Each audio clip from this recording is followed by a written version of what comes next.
Tinubu Teamship Doctrine is a scam. Welcome to the news and thank you for tuning in to listen. Let me demonstrate here one of those philosophies, doctrines that I firmly believe in. Teamship, unbreakable team. To demonstrate that, I will choose the first question and assign to Dele Alake, and the second question assigned to Nasser Rufai, and the third question assigned to Ben Ayadi. These were the words of Asiwaju Bola Tinubu, presidential candidate of the All Progressives Congress (APC) and the 2023 elections at the Royal Institute of International Affairs. Tinubu, presidential candidate of the All Progressives Congress (APC) and the 2023 elections at the Royal Institute of International Affairs, London, known as Chatham House, on Monday, December 5th, in the spirit of Tinubu's Teamship, question posed to him directly following a paper he presented at the think tank were farmed out by Fiat to surrogate. Reactions especially were fast and furious, while many Nigerians termed correctly his Teamship doctrine an abdication, the APC spin doctors went on overdrive. Alake, former Lagos State Commissioner for Information and Director of Strategic Communications of the All Progressive Congress Presidential Campaign Council, said delegating questions to team members is one of Tinubu's innovations. Do not forget that one of us man's solid strength has been identifying talent. Anybody who has his head properly screwed on his head would know that Asiwaju is the primus inter pares in team building. That is what he sought to display.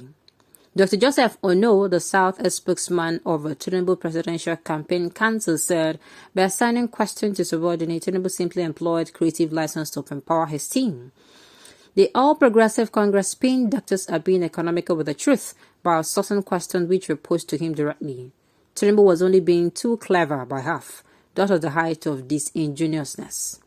In an executive presidency, the buck stopped on the president table, which is the very point made by one-time U.S. President Harry S. Truman, who had a sign on his desk with the buck stops here inscribed on it.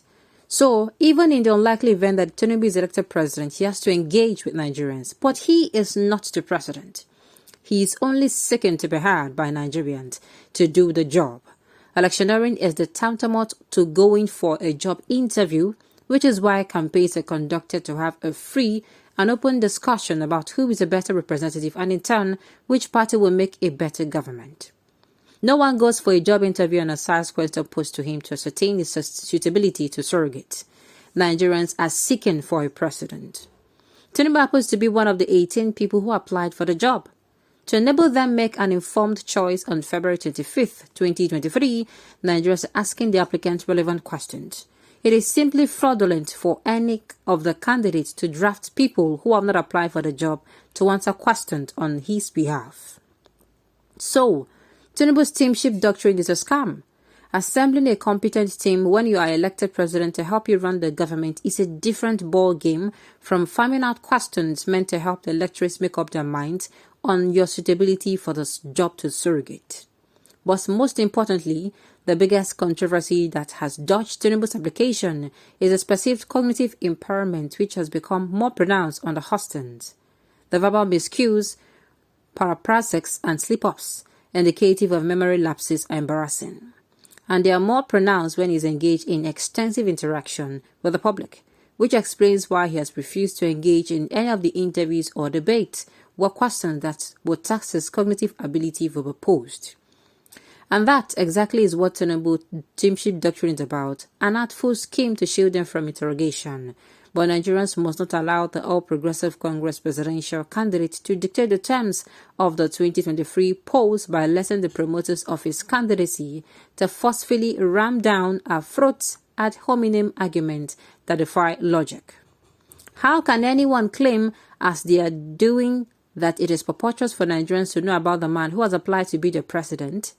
How can Nigerians go to the polls next year with Tinubu as a candidate without resolving the issue of his educational qualifications? Tinubu, who made the claim of loss of certificates in his filings with the Independent National Electoral Commission (INEC) in 1999 when he ran for the governorship of Lagos State, however, stated that he attended St. Paul Children's Home School, Ibadan, from 1958 to 1964 and Government College, Ibadan, DCI, from 1965 to 1968, and then proceeded to Richard Daley College, Chicago, Illinois, USA from 1969 to 1971, before completing his studies at the Chicago State University in 1979. Those claims are contested in court. The late Chief Gani Famuhimi, who accused Tinubu of forging his school certificate, sought an order from the court compelling the police to investigate him.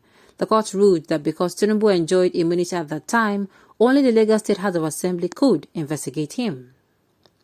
The Assembly subsequently investigated him, and within a week he was cleared of all wrongdoing.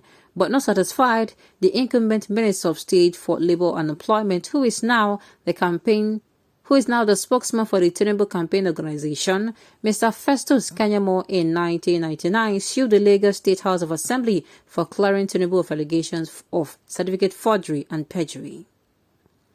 In the case with the suit number ID 639M 1999, Kanyamo, who was then a protege of Famuhimi, dragged all over 41 members of the House before Justice C.O. Sçam of the Lagos State High Court, arguing that the court should determine that only the chief judge should go to investigate Tinubu for certificate forgery.